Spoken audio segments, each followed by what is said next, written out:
नमस्कार दोस्तों, मेरा नाम चेतन कपूर है और मेरे साथ सीएम है आरती शर्मा मैम है, जो कि जीएसटी और इनकम टैक्स से रिलेटेड वीडियोस अपलोड करते हैं और हमें अपडेट्स देते हैं। और ये है हमारी आरती शर्मा मैम। अपना क्या कहते हैं? नमस्कार दोस्तों, जैसा कि आज सर ने हमें आपको बताया कि जीएसटी और इनकम टैक्स पे हम काफ़ी सारी वैल्यूएबल वीडियोस आप लोगों के साथ शेयर करते हैं। तो आज इन्होंने हमसे कुछ क्वेश्चंस के बारे में बात की कि कुछ क्वेश्चंस हैं जो ये हमसे पूछेंगे, तो आप प्लीज़ हाँ जी सर, आप शुरू कर सकते हैं। एलिजिबल टू पे एडवांस टैक्स। ऐसा है सर, अगर हम ये कहें कि हु इज़ एलिजिबल टू पे एडवांस टैक्स, कौन लोग हैं जो एडवांस टैक्स को पे कर सकते हैं?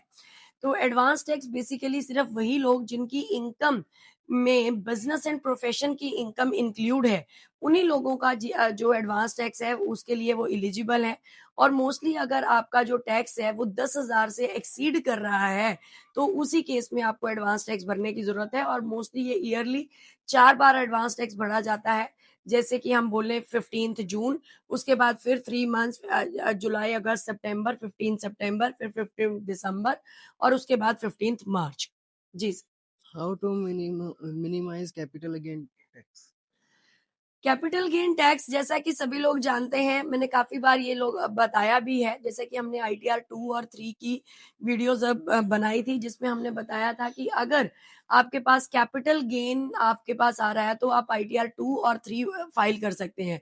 लेकिन अब हमारा क्वेश्चन ये है कि कैसे आईटीआर 2 या 3 भरते हुए हमें इनकम टैक्स का या जो कैपिटल गेन का टैक्स है वो कैसे मिनिमाइज कर सकते हैं। तो मेरा लोगों से एक दरखास्त भी है, मेरी ये एक तरह से अर्ज भी है लोगों से कि अगर आप एफएनडो ना करके या डे टू डे ट्रेडिंग ना करके, उससे बेटर है आप शेयर्स को या जो आपके म्यूचुअल फंड्स हैं या जो इक्विटी शेयर्स हैं उसको आप होल्ड करें। अगर आप उसको 12 मंथ्स तक होल्ड कर सकते हैं तो वही जो गेन है वो capital gain, long term capital gain में कन्वर्ट हो जाता है, which is exempt up to 1,25,000।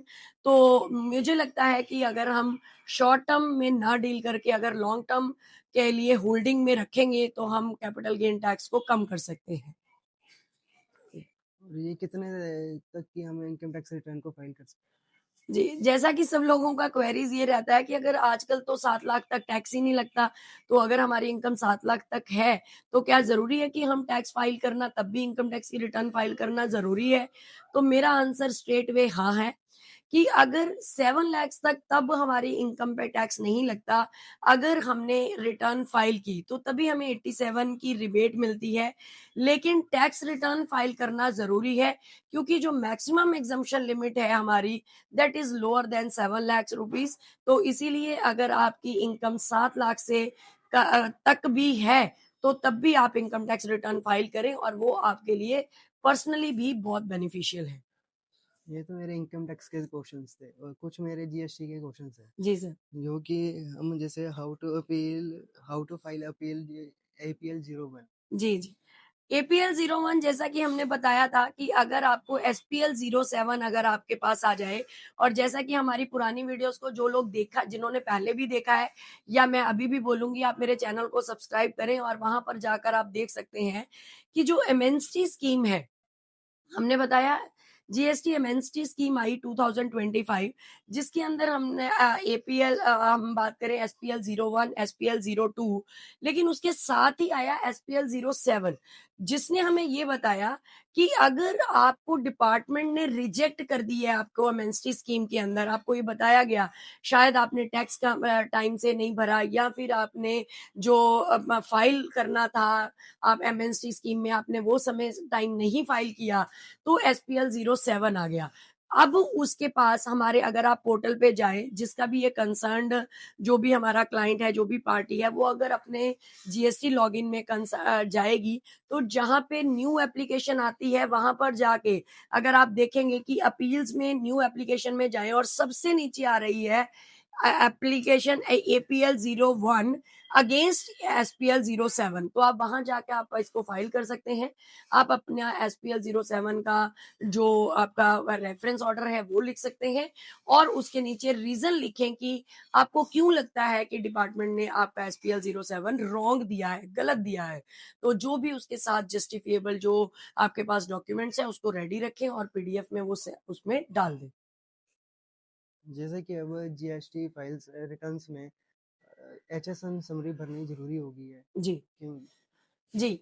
देखिए, पहली बात तो ये कि डिपार्टमेंट इन सब चीज़ों के ऊपर बहुत ध्यान रखता है कि क्या फेक बिलिंग की बात हो रही है यहाँ पे, कि ऐसा तो नहीं कि मान लो मेरा नेचर है एक एग्जांपल की ट्रेडिंग ऑफ इलेक्ट्रिकल गुड्स, लेकिन मैंने कोई भी फूड सप्लाई या कोई भी अदर मैंने कोई बिल्स ले लिए, तो अगर मैंने परचेज का HSN मेरा कुछ और है और सेल का HSN कुछ और है, तो probably this is not possible in case of trading of goods, क्योंकि ट्रेडिंग ऑफ गुड्स का साफ ही मतलब है कि मैंने जो खरीदा मैंने वही बेचा।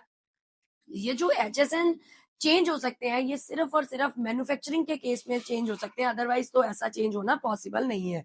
तो इसीलिए डिपार्टमेंट ने ये कंपल्शन किया है एक तरह से फेक बिलिंग को रोकने के लिए, फेक फॉर्म्स को रोकने के लिए। HSN समरी जो है वो आपकी जरूरी हो गई है, ताकि अगर आप देखें कि डिपार्टमेंट ये देखेगा कि कौन सी आपने चीजें परचेज की और कौन सी आपने सेल किया, उस सेल का आपने HSN का डिटेल देना है।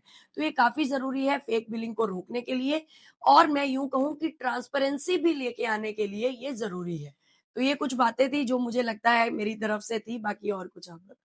Special comments for special comments तो ऐसा है, मैं यही कहूंगी कि मेरी जितनी भी वीडियोस होती हैं उसमें मैं जितने भी जनरल हमारी अगर इनकम टैक्स को लेके जो लोग प्रॉब्लम्स को फेस कर रहे हैं मैं उन्हीं पर बनाती हूँ, लेकिन इसके अलावा अगर किसी को भी किसी तरीके का डाउट हो तो वो हमारे वीडियोस के कमेंट में हमें बता सकता है और हमारे दिए हुए नंबरों पे हमें कॉल या ईमेल कर सकते हैं, ताकि हम आपके साथ और वीडियोस के साथ आपके साथ बने रहें।